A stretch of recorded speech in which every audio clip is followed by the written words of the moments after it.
This is Mike Tyson, and I guess it is the great Shaquille O'Neal. What's going on, Shaq? That's a great honor coming from you. I learned a lot from you. I remember the first time I went to one of your fights, you noticed me in the arena and you invited me to your house.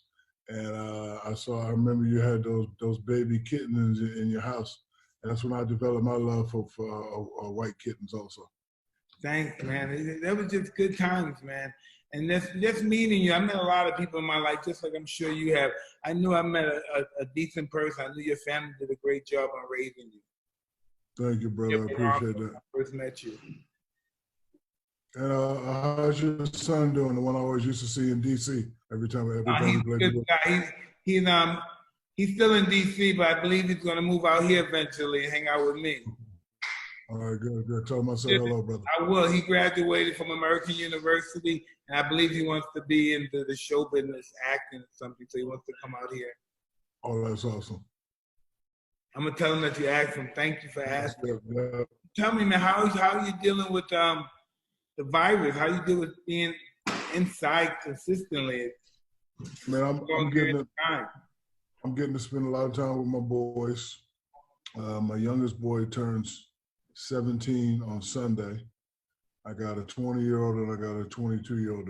So even though they're my children, I don't really treat them like children, treat them like young men. So we're having great conversations about life, about money, about trials, about tribulations, about stress, about preparation, about business. And you know how it is when you're working all the time, especially in your career, you're doing this and doing that. Absolutely, you can't you miss a lot. You miss a lot as a parent. So I'm actually now doing a lot of catch-up work with these guys, but their mothers did a wonderful job of raising them, and I'm happy and I'm blessed, and I'm just having the time of my life hanging out with my boys. Tell me this, Shaq. This is what I always, even since I've been a kid in Brooklyn, what does Sharif mean? Because everybody I ever met named Sharif was the cool, control guy that always squashed everything. He was the leader of the community. So what does that mean, Sharif? I'm not sure what it means. I'll have to look it up because, you know, I have a lot of kids, Mike, so I got to make it over to look. But, you know, when I was coming up, my mother had me out of wedlock, and the family kind of outcasted us. So my mother was walking downtown Newark, and she ran across a brother that had a book of names. And in the book of names, she picked my name. It says Shaquille. It means little one, and my middle name, Rashawn, means warrior.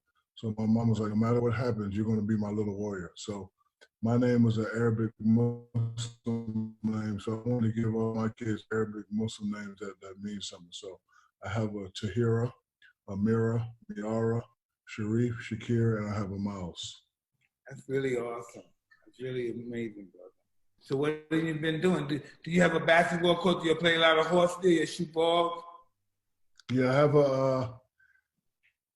another thing that inspired me also came from you. When I went to that lovely castle you had, I said to myself, you know, when I get big time, I want to get something this size. So I'm blessed to have a full court gym in the house. So, you know, we play with the kids all the time. I actually tried to play with the kids last week. It's gone, Mike. I thought I still had it. Man, I ran up and down the court a couple of times. The next day, brother, I couldn't move for 3 days straight. So I actually had to go in my closet and get some of my own product, that Icy Hot. I can dig it, but listen, man, that's just because you haven't did it. If you continue to do it consistently, you'll be back to new. Just like me, I haven't boxed or hit the bag for 15 years. I did it for 3 days so far, and I feel incredible. And you know what else I had done? I had what's that stuff I had done? I had stem cell research therapy. You know what that is? Okay. Yeah, I've actually heard of it, but I haven't done it. Yeah, I've done that, and this is pretty wild. I feel like a different person, but I can't comprehend why I feel this way. Okay, got it. Yeah, it's really wild what scientists can do. Yeah, I feel you. When do you think this is going to be over? You know, watching the news and listening to all the people I keep hearing, I'm actually kind of scared because remember, stay in the house for 14 days, and then we're pulling it back to April 30th. Now I'm here May 30th. I saw a thing yesterday that said a Harvard scientist said that we're going to have to practice social distancing until 2022. Yeah, I heard that as well. Yeah, I'm actually kind of scared and kind of nervous. I'm just hoping and praying that somebody comes up with something that we can get back to living our lives. Because the saddest thing about this, of course, it's sad when a person loses their lives, but 16 million people have lost their job. That's sad. I mean, I haven't. And in a way, that's worse than dying. Yes, yeah, and I I'm haven't. not trying to be funny, but in a way, that's worse than dying. When you're dead, Yes, you don't have no more issues.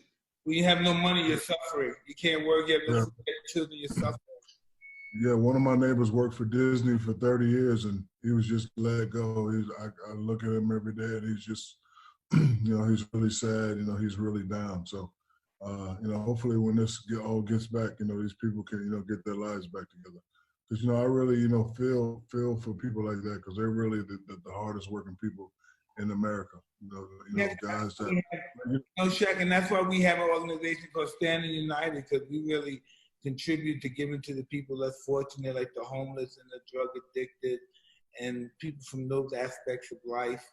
And I never knew the power of giving and helping people till I really started indulging in it. And I'm really happy to indulge in that type of life now. Yeah, I actually been watching you your whole career, and you're doing a lot of positive things. I want to commend you on that Mike Tyson stand-up show you had in New York. Thank you, my Genius. friend. Thank you. My wife pretty much wrote everything. You did a perfect job on that. I mean, I watched that like 10 different times. You were honest, you told the truth, and you were funny as shit. You really were. Thank you. I had to tell the truth because everybody saw it. They know what the truth is.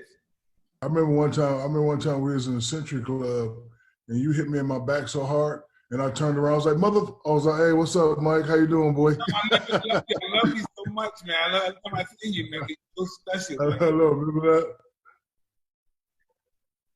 It's just so awesome, man.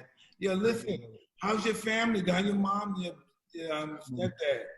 My stepdad passed away about 7 years ago, but my mom lives around the corner. I never knew, but I'm sorry to hear that. Thank I always watch him on television, and he was such a disciplinarian. Yeah, he was.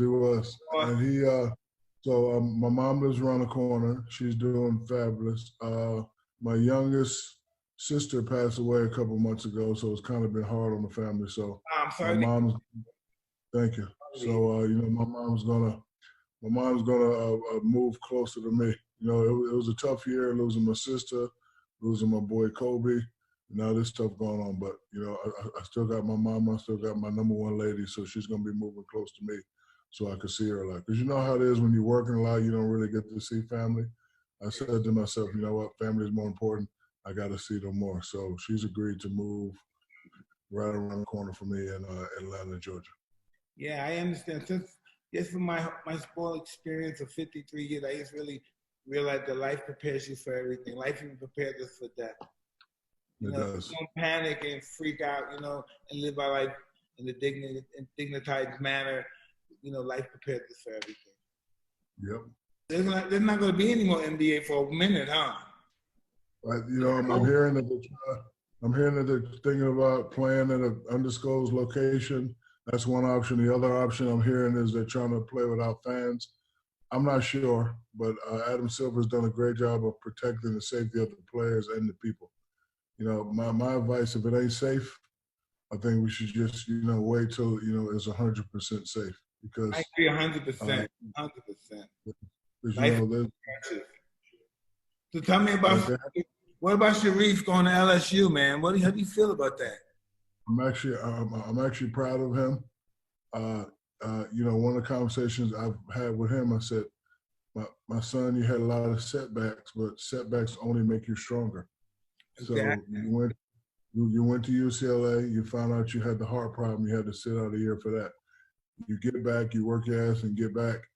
Your coach doesn't, know who you are, he doesn't play you, so now you transfer, go to another school. So we've been working really, really hard to get back on track. I always teach them that pressure is where you don't know where your next meal is coming from. I've stressed to him many times, you don't have to be Shaq O'Neal. It's only one Shaq O'Neal. You have to be Sharif O'Neal. I explain it to my children all the time. You don't know what it's like to starve, son. You don't know what it's like when you come outside, you got to hurt somebody for some food. You don't know that feeling. I don't want you to ever know that feeling. I agree. So tell me, What have you been doing? What have you been watching? What is your guilty pleasures? My guilty pleasure is a show called Blacklist, Raymond Redding. This is season 6. I've been waiting for that for a couple of years, so I binge watch it. I don't know who's that guy. What movie that guy used to play in before? The redhead guy, right? 30 Yeah, I love him. Then I've been watching Ozark. Yeah, my wife is so strung out over it. That's really funny. My wife thinks that's the cat's meow. Is it really? Yeah, it's pretty good. I like it. And then after I get done watching my shows, I always go back to the movies that always inspired me. Paid in Full, Menace to Society, Boys in the Hood, Godfather 1, 2, 3, Scarface, stuff like that. Yeah, I knew those guys from Paid in Full. Oh, you did? Outlaw and the Boys? They were very interesting people. Yeah. Very interesting people. You know what? When I always see stories about guys that I know that's in that kind of life and stuff, they never really articulate how bright these guys are. Right. You know, they always say these guys are gangsters, they're killers, they're savages. For them to get to the level that they got, they came from nothing to be heads of multi-million-dollar organizations from the streets. Right. Yeah, I had a couple. I had a couple guys from my neighborhood who grew up to be a very, very big. Yeah, listen, they don't know. That's harder than me. Listen, that's harder than becoming a champion of the world. I'm not getting shot at every day, every weekend. I know, right? It is, yeah. Absolutely. To have a life, to live 10 years, 15 years in that life, man, you're an OG for real. You're a grandfather OG. Triple OG. For real, man. I'm just very grateful that God had so much mercy on me and steered me in the right direction. At least I believe this was the right direction. But I had to deal with that life in order to find the direction. Right. And everything happens for a reason. Nothing's coincidental, I believe. I agree. All right, so we're going to let you go, and I very appreciate your time here. And whenever you need me to do your show, I'm here for you. Don't even question it, my friend. No problem, brother. Tell your family, your lovely wife, your lovely kids, I say hello, and I'll see you soon, inshallah, brother. Inshallah, thank you, brother.